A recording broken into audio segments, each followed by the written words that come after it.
大家好，欢迎收听《时事天下》第509期，我是主持人小明。今天是2026年3月10日，星期二。平静的水面下，往往是暗流涌动最急的地方。今天我们就来聊聊这些看似遥远，却又与我们每个人息息相关的暗流。先从国内说起，最近有个话题在社交媒体上讨论得很热烈，那就是农村老人的养老问题。说实话，这个议题背后有一组让人揪心的数字。根据2020年的人口普查，我国农林牧渔业里60岁以上的劳动者占比高达 29.1%， 大约有5155万人。有估算认为，全国有8200万60岁以上的农村户籍人口还在劳动，占这个年龄段总人口的 63%， 这个比例相当高。相比之下，城镇退休人口的劳动参与率就低得多。2016年一个调查显示，只有 4.2%。为什么会有这么大差距呢？说白了，根本原因在于农村的养老待遇确实不高。2026年，城乡居民基础养老金月最低标准是163元，就算加上1亩地大约500元的年租金收入，一个农村老人一年的保障性收入也就2660元左右。但2024年的调查显示，农村老人日常年平均支出需要6734元，这还没算上看病自费的部分。所以很多老人不得不继续工作。有观点从历史角度提出，农民在计划经济时代通过工农业产品剪刀差等方式，已经为国家现代化做出了巨大贡献，这相当于一种隐性的社保缴纳。从全球趋势看，建立覆盖全民的非缴费型养老金也是一种方向。国际劳工组织2018年的报告显示，在统计的186个对象里，有114个建立了此类制度。有建议提出，可以用5年时间把农村养老金提高到每月400元，再用10年提高到800元。从国家财力来看，即使到2035年按每月800元标准发放，总支出占 GDP 的比例也不到 0.9%。提高农民养老金不仅是解决紧迫的社会问题，也可能起到刺激消费、活跃经济的作用。这件事关系到我们社会未来的整体健康，值得持续关注。换个角度看，国际局势这2天也在快速演变，来看几条关键消息。最受关注的当然是伊朗。伊朗专家会议最近选出了新的最高领袖穆杰塔巴·哈梅内伊，他是前任最高领袖阿里·哈梅内伊的儿子。值得注意的是，这位新领袖的上台伴随着深刻的个人悲剧。在此前的战事中，他的父亲、母亲、妻子和1名儿子都在空袭中丧生。媒体报道说，哈梅内伊家族在这场冲突中的死亡人数已经增加到8人。穆杰塔巴本人被视为强硬的保守派，与伊斯兰革命卫队关系密切。分析人士普遍认为，他的上台显示出伊朗领导层为了保全体制，已经拒绝了任何妥协的可能性。专家会议的一位成员甚至表示，人选是根据哈梅内伊生前的指示选出的，应该是一个被敌人憎恨的人。所以，未来伊朗对内控制可能会更严密，对外姿态也会更趋强硬。这对已经紧张的中东局势来说，显然不是一个缓和信号。说到这儿，美国总统特朗普对这个人选表达了强烈不满。他在3月9号的记者会上说，这对伊朗来说是个巨大的错误。当记者直接问穆杰塔巴会不会成为美国的暗杀目标时，特朗普没有正面回答，但他强调美国应该参与伊朗下一任领导人的遴选。特朗普的核心意思是，未经他的批准，伊朗新领导人不会维持太久。以色列军方之前也警告过，会继续将伊朗新任最高领袖列为打击目标。所以你看，围绕着伊朗权力交接的这场国际角力，火药味是越来越浓了。这场美以对伊朗的军事行动已经持续了10多天。特朗普本人对战局的表态有些矛盾。他一方面说战争很快会结束，甚至基本上已经结束了。他列举战果，说伊朗的海军、空军防空和通讯系统都被大幅削弱。但另一方面，他的国防部长却说战争才刚刚开始。当记者追问这个矛盾时，特朗普的回应是2种说法都可以。他认为这是建设一个新国家的开始。美国内部和盟友之间对战争目标似乎也有分歧。比如，以色列在3月7号袭击了伊朗的30个燃料库，这就超出了美国事先的预期。美国担心袭击这些民用基础设施，反而可能让伊朗社会更支持现政权，而且油库燃烧的画面会加剧石油市场恐慌。一位特朗普的顾问甚至对媒体说，总统不喜欢这次袭击，他想保住石油，不想让它被烧毁。市场的反应很直接，国际油价一度突破每桶100美元。伊朗方面则警告，如果袭击持续，油价可能会飙到每桶200美元。这场远在中东的冲突其实离我们很近，它直接牵动着全球经济的神经。战争的影响已经蔓延到了贸易通道。位于波斯湾和阿曼湾之间的霍尔木兹海峡是全球最重要的石油运输通道之一。最近因为战火升级，几乎所有船只都没法正常通过这里了。压力之下，一些商船开始玩起了变装游戏。有一艘叫铁娘子号的船，直接把船舶识别信号改成了中国所有，结果就安全通过了。另一艘液化石油气运输船则广播宣称自己是穆斯林所有土耳其运营的船。这个举动传递了一个微妙信号，说明即便局势混乱，相关的外交努力可能正在发挥作用。但对全球供应链来说，现实影响是立竿见影的。船舶周转率暴跌，导致市场严重缺船。上海出口集装箱运价指数一周就涨了超过1成，空运价格也在上涨。亚洲直飞欧洲的空运价格每公斤涨了不少，再加上燃油附加费，整体涨幅可能达到5成。所以你看，地缘政治的冲突真的不只是新闻头条，它直接影响着从油价到你网购一件新衣服的价格。把镜头拉远，看看其他国家这2天的动向。华尔街深处最近拉响了另一场警报。简单来说，就是以黑石和贝莱德为首的资产管理巨头们正深陷一个叫做私募信贷的大麻烦里。这个市场现在已经膨胀到 1.6 万亿美元，有人管它叫影子银行。最近，投资者开始大规模要求赎回他们的钱。黑石旗下的一支主要信贷基金，在2026年第1季度收到了相当于基金净值 7.9% 的赎回申请，创了纪录。贝莱德更直接，宣布限制旗下规模260亿美元的企业贷款基金的赎回。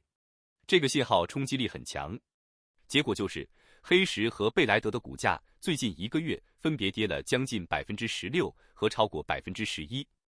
很多华尔街的交易员现在都有点紧张，他们觉得空气里好像闻到了一丝2008年金融危机前的气息。为什么呢？因为自打2008年后，银行被严格监管，但私募信贷这个影子银行却野蛮生长。它的扩张很大程度上是靠银行贷款提供资金的，而且里面的杠杆结构变得越来越复杂，层层嵌套。万一底层有家公司出问题，风险就可能像多米诺骨牌一样传开。高盛的报告给出了更具体的数字，黑石那支旗舰信贷基金第1季度竟流出了14亿美元，而且今年头3个月新进来的钱每个月都在减少，比去年平均水平降了超过1半，这直接会影响这些巨头的管理费收入。当然，也有观点认为目前情况还没失控。高盛指出，私人信贷市场超过 90% 的钱来自有锁定期的机构投资者，整个行业还有超过5000亿美元的弹药可以动用。但风险链条已经显现，尤其是它还牵连到了火爆的 AI 行业。过去2年，很多私募信贷的钱流向了高增长的科技公司。现在科技股回调，投资人恐慌赎回，就形成了科技股跌、信贷风险被重估、资金赎回的传导链。对我们普通听众来说，这其实是个提醒。那些看似遥远复杂的华尔街金融产品，它们的波动最终可能会通过影响企业融资和宏观经济，实实在在地影响到每个人的就业和市场环境。说到科技，最近国内科技圈有个特别火的新潮流，叫养龙虾。不过这里的龙虾不是海鲜，而是一个叫 OpenClaw 的开源智能体项目，因为它用龙虾作为图标。这款工具功能非常强大，能帮你自动盯盘写周报，甚至直接操控电脑完成任务。它在 GitHub 上已经有超过19万个星标。这股养龙虾热直接带火了苹果的一款电脑 Mac Mini M4 主机。这款小巧的台式机因为搭载了流畅省电的 M4 芯片，成了很多人本地部署 OpenClaw 的首选。根据得物 App 的数据，最近1周 Mac Mini M4 多个型号都卖断货了，价格也跟着涨。为什么大家要专门买台电脑来养龙虾呢？有大模型行业人士说，在主力电脑上部署风险比较大，容易出问题，所以很多人宁愿单独买一台来干这个活，图个安全省心。然而，安全问题恰恰是 OpenCloud 目前面临的最大挑战。中国工信部网络安全平台在3月8日紧急发布预警，指出它的默认配置存在极高的信息泄露风险。一个公开的曝光看板显示，已经有超过27万个 OpenCloud 实例暴露在公网上，很多实例密码太弱或者根本没有访问控制。行业专家解释说，这就像给黑客留了一扇直通企业内网或个人核心数据的后门。而且 OpenCloud 强大的插件生态也可能被污染。行业专家们认为，关键不是禁用这些 AI 工具，而是要构建新的安全体系。这股热潮也推高了一些 AI 概念股。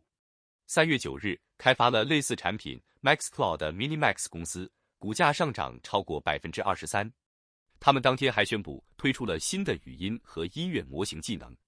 行业观察人士觉得 OpenCloud 的爆火标志着一个转变， AI 正从一个提建议的助手变成一个能自己动手干活的工作伙伴。这背后既有巨大的生产力提升机会，也伴随着不容忽视的安全风险。对我们普通用户来说，如果也想尝鲜试试这些新奇的 AI 代理，恐怕真得仔细想想怎么保护好自己的数据和设备安全了。就在这股养虾热持续升温的时候，中国的几大科技巨头几乎同时出手了。3月9日，腾讯、字节跳动的火山引擎，还有阿里的云通义实验室都纷纷宣布推出了自己的小龙虾产品。腾讯动作最快，一天之内就发布了3款，分别针对个人本地使用、企业协作和多平台办公的不同场景。字节跳动的产品叫做 ArcCloud， 是云上的 SaaS 服务，主打开箱即用，打开网页就能用。阿里推出的 Copilot 则主打本地加云端的统一体验，并且支持用户高度定制自己的 AI 助手。表面上看，这几家大厂是在比拼谁的 AI 智能体更好用，但实际上，这场竞争的真正核心是争夺下一代 AI 的入口，也就是用户使用 AI 的第一站。过去，你需要专门打开一个 AI 应用，这个门槛很高。现在，这些新产品都想方设法的直接嵌入到我们每天都在用的微信、飞书、钉钉这类工具里。谁的 AI 离你的日常聊天和工作的场景最近，谁的赢面就更大。当 AI 助手能够直接住在你的聊天列表里，用 AI 这件事才算是真正走进了普通人的生活。当然，这场竞赛也带来了必须面对的挑战，那就是安全。当 AI 能够直接操控你的电脑访问文件时，如何防止越权操作，保障数据隐私，就成了关键问题。人工智能的冲击波不止在消费领域，也深刻影响着教育体系。全国政协委员、中国传媒大学党委书记廖翔中在2026年两会期间透露，去年学校一口气砍掉了翻译、摄影等16个本科专业和方向。廖翔中直言，未来是人机分工时代，教育变革已迫在眉睫。其实这次调整早有迹象，2025年，中国传媒大学就已经拟撤销国际经济与贸易社会学等7个专业。放眼全国，调整专业的不止一家。吉林大学今年停招了19个专业，华东师范大学停招了绘画、雕塑等专业，南昌大学也撤销了动画等4个专业。这一系列动作引发了关于学艺术是否没前途、AI 是否将替代艺术创作的讨论。但传统专业的消失，并不意味着艺术人才的终结。中国传媒大学在撤销专业的同时，也在2025年新增了3个紧密结合人工智能的新专业，分别是智能影像艺术、智能视听工程和智能工程与创意设计。学校招生处副处长李博解释说，这些新专业聚焦前沿科技和国家战略需求，这背后是教育政策的有力推动。2025年6月，教育部高等教育司就发文，明确要求高校要以国家战略市场需求和科技发展为牵引，来优化专业设置。这场变革其实离大家并不遥远，它直接关系到未来的人才培养方向，本质上是在回答一个问题：在 AI 时代，人类究竟该学什么才能保持不可替代的优势？科技伦理的讨论也从硅谷蔓延到了五角大楼。3月9号，长期批评美国政府和科技巨头云服务协议的组织发布了一封联合声明，呼吁亚马逊、谷歌、微软等公司对美国军方的合作设定更严格的限制。这封信件据说代表了70万美国科技企业员工的呼声。背景是美军在打击伊朗时广泛使用了 AI 技术，这在科技圈引发了持续的争议。一个标志性事件是，就在 OpenAI 公司与美国国防部签署 AI 部署合同几天后，他的机器人业务负责人就宣布辞职。他直言，关于人工智能未经人类批准就自主发动致命打击这件事，大家还没思考清楚。这股不满情绪甚至蔓延到了公众层面，一些用户通过取消 ChatGPT 订阅或在应用商店打低分来表达抗议。面对这种局面，美国政府也在加紧行动。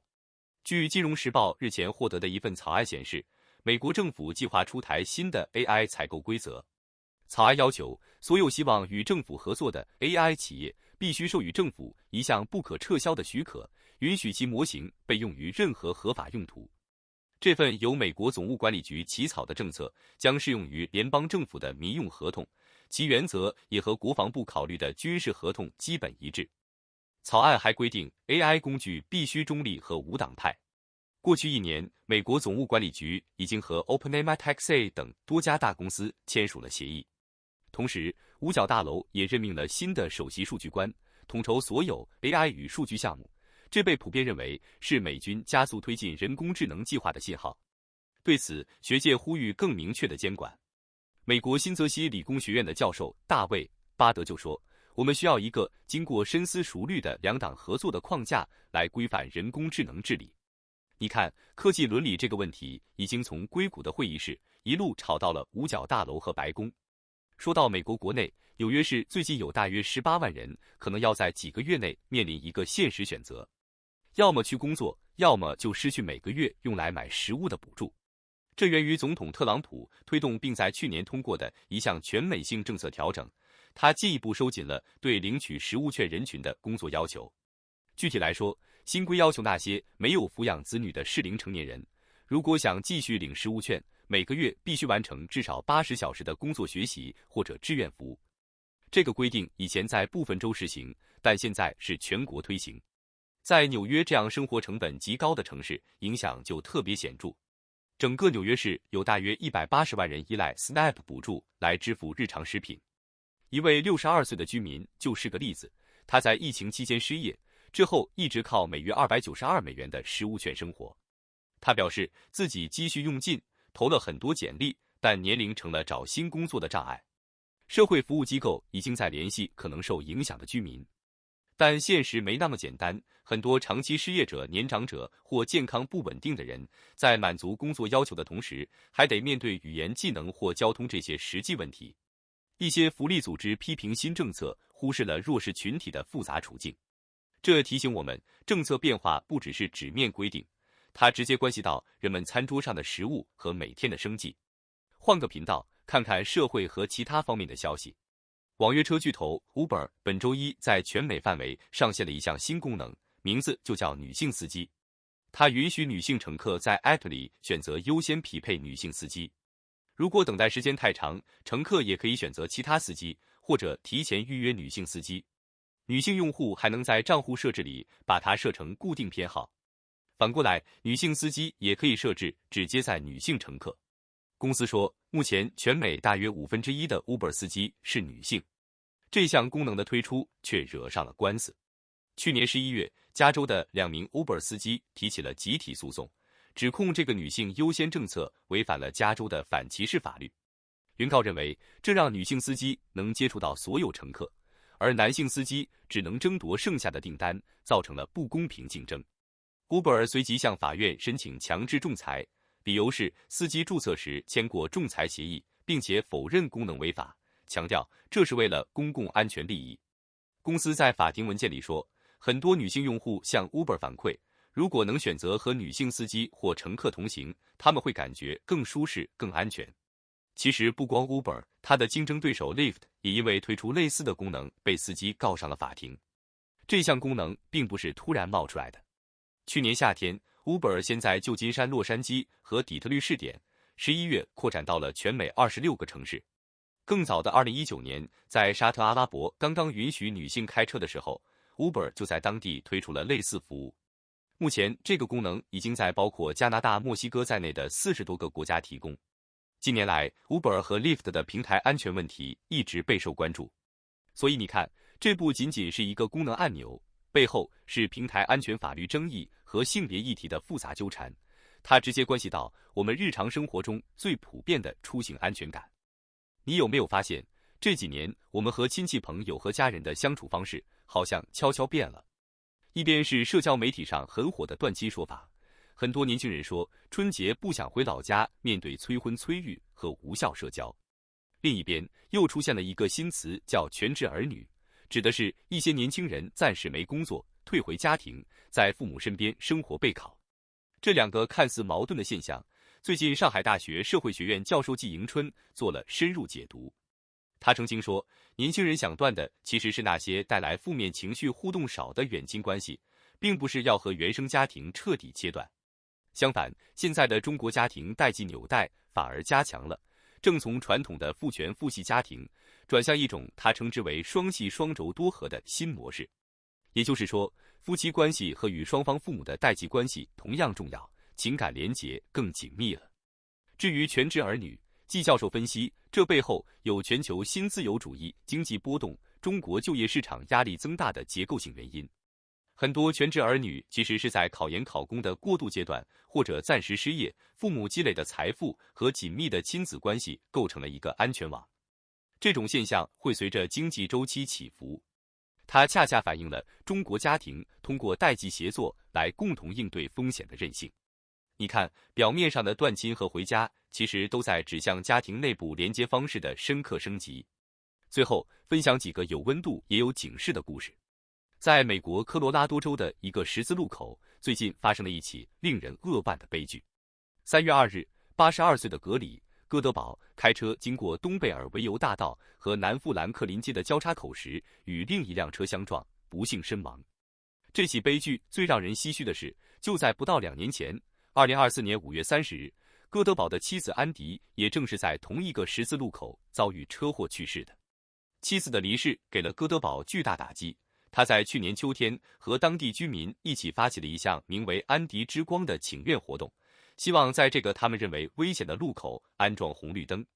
但谁也没想到，2年后，戈德堡本人也以同样的方式在同一地点丧生。当地居民对这个路口的担忧由来已久。在2024年9月，也就是安迪去世后，州交通部曾批准了一项红绿灯方案，但这个方案并未落实。州交通部表示，他们已批准计划，但设计和安装资金需要当地政府负责。当地政府则表示，在戈德堡事故后，已加强了警力巡逻和执法，并在研究长期方案。这个问题的复杂性在于，并非所有居民都支持安装红绿灯。在去年12月的市议会会议上，有居民反对，理由是红绿灯可能导致车辆绕行至更靠近住宅的街道，带来新的安全隐患。这个路口位于2座城市交界处，协调起来更复杂。一位当地居民感叹，一场悲剧或许终于要成为安装红绿灯的契机，但这个代价实在太惨重了。对于我们普通听众来说，这也提醒我们，社区公共安全的决策往往牵涉多方利益，有时一个微小的改造背后，可能有着生死攸关的故事和漫长的角力。在洛杉矶卡森市，警方在2月24日的一次突袭行动中，发现了一个令人痛心的场景。执法人员在一处住宅里找到了至少11名被严重虐待和忽视的老人。这栋房子实际上是一个非法经营的养老院，里面的老人严重营养不良，一些老人被困在床上，身边甚至满是排泄物，环境极其恶劣。一位邻居说，半夜经常能听到屋里传出尖叫和求救声。另一位邻居则看到经营者用锁链把前门锁住。运营这间黑养老院的是一对老年夫妇，他们已经被逮捕，面临虐待老人和欺诈的指控。邻居们说，多年来这里就像一个人间炼狱。被解救的老人已经送往医院，并转到了合法的护理机构。这类新闻虽然发生在美国，但它提醒我们，无论在哪儿，关心和保障身边老年亲人的安全都至关重要，尤其是在选择护理机构的时候。体育和娱乐方面也有一些值得关注的动态。还记得上周在女足亚洲杯对阵韩国之前，伊朗女足全队拒绝唱国歌的场面吗？这个无声的抗议举动，现在引发了一连串现实后果。3月10日周二凌晨，澳大利亚移民部长托尼·伯克宣布，5名伊朗女足球员已经在澳大利亚获得了人道签证，拥有了永久居留权。伯克透露，警方已经将他们转移到了安全地点。事情是这样的，在拒唱国歌事件后，伊朗国内有保守派评论员批评他们是战时叛徒，要求严惩。这引发了支持者对他们回国后人身安全的严重担忧。比赛结束后，数百名支持者甚至围住了球队大巴。于是，从上周日开始，就有了各方力量推动这些球员在澳洲寻求庇护。值得注意的是，伯克转述这些球员的意愿说，他们强调自己不是政治活动人士，只是想要安全的运动员。澳大利亚总理安东尼·阿尔巴尼斯也随后证实了这一决定。这件事的另一面是沉重的。球队主教练在赛后记者会上说，他们迫不及待想回家与家人团聚。许多球迷也提到，即使提供留下机会，球员们也可能会因为担心留在伊朗的家人安全而不得不选择回去。对于身处海外的我们来说，这不仅仅是一则体育新闻，它生动地展现了个人命运如何被地缘政治和国内高压所撕裂。刚刚在第15届中国小姐大赛全国总决赛上，来自新疆喀什月普湖县的20岁姑娘艾克莱·艾珊江拿下了冠军。她可不是那种专门休学参赛的选手，而是河南科技大学法学专业的一名在校生，是为实打实的学霸。上课从不缺席，笔记被同学借去复习，模拟法庭上能引经据典，而一站上 T 台又能踩着高跟鞋走出2.8米的气场。决赛里有个国服风华秀环节，别人穿西式礼服或改良旗袍，他直接身着一袭家乡的爱德莱斯绸长裙登场。评委说，他用时尚语言讲述了一个鲜活的中国故事。他的履历也相当扎实，10岁就去乌鲁木齐学主持，去年8月还拿到了中国职业模特大赛新疆赛区的10佳。看看他的日常，早晨背法条，下午练台步，晚上赶作业，一天恨不得掰成2天用。夺冠后接受采访，他没有大谈努力，而是拿出手机给大家看家乡喀什古城和穆什塔格峰的星空，邀请大家去做客。有人说，新疆随便找个姑娘都比她漂亮，但选美比的是综合素养、才艺、文化、问答、公益表现，她样样能打。关键是他把看似矛盾的法学理性与选美感性、课堂安静与 T 台喧嚣融合得特别好。这或许能给正在纠结是专注学业还是追寻爱好的年轻人一点启发，忠于热爱，步履不停，两者未必不能兼得。每年旧金山的农历新年花车、大巡游都热闹非凡，但上周六3月7日晚上，整个活动的焦点却集中在一个人身上。奥运冠军谷爱凌以巡游总指挥的身份，坐在一辆铺满鲜花的红色敞篷车里，向沿途数十万市民和游客挥手。现场观众纷纷举起手机拍照，欢呼声不断。很多人称她为旧金山的骄傲。谷爱凌今年22岁，出生在旧金山，母亲来自北京。她在2019年决定代表中国参赛，并在2022年北京冬奥会一举成名。同时，她还是斯坦福大学的学生和时尚模特。游行组织者说，早在去年年中就邀请了她，认为马年的活力与她的形象契合，她代表了年轻一代华人的成就和中华文化的影响力。不过，谷爱凌始终是个争议人物，一些美国保守派人士批评她出生在美国却代表中国比赛。这种围绕身份和归属的讨论，可能恰恰折射出像谷爱凌这样在全球舞台上成长的华裔年轻人所面临的独特境遇。最后说一个有点让人哭笑不得的新闻：奥斯卡影帝汤姆·汉克斯的儿子切特·汉克斯最近遇到了麻烦。2月27号，这位35岁的演员兼音乐人在哥伦比亚的麦德林机场准备搭飞机回美国，却在柜台被工作人员拦住了。问题出在他的护照上。切特拥有美国和希腊的双重国籍，这次旅行他只带了希腊护照，因为美国护照快到期了，他怕用起来麻烦。但工作人员告诉他，如果只用外国护照登机返美，就必须出示美国绿卡。切特懵了，反复解释自己是美国公民，根本不需要绿卡。航空公司那边也很坚持，因为根据美国法律，公民入境必须使用美国护照。如果让证件不全的旅客登机，一旦被美国拒绝入境，航空公司要面临罚款。切特在社交媒体上发了段视频，一脸无奈地求助。现在他唯一的办法就是去首都波哥大的美国使馆申请旅行文件。不少网友看了都觉得既好笑又离谱，说这简直像现实版荒岛余生。其实这种事儿不少见，很多人直到登机前才发现护照有效期不够，签证条件不符，或者像切特一样带错了护照。下次你出国前最好也仔细检查一下证件要求，别以为自己是公民就万事大吉了。今天我们从国内农村养老的困境聊起，看到了中东战火如何推高全球油价，并牵动华尔街的神经。我们关注了伊朗新领袖的强硬上台，也见证了 AI 智能体小龙虾如何引爆职场新潮流。最后还聊了 Uber 的性别匹配争议，以及那些关于家庭、社区和个人的温暖与警示故事。总的来说，世界正在以复杂的方式快速变化，有些变化轰轰烈烈，有些则悄无声息。但无论远近，这些变化最终都会以某种方式连接到我们每个人的生活里。保持关注，保持思考，或许是我们应对这个不确定时代的最好方式。感谢收听《时事天下》第509期，欢迎订阅和评论，我们下期再见。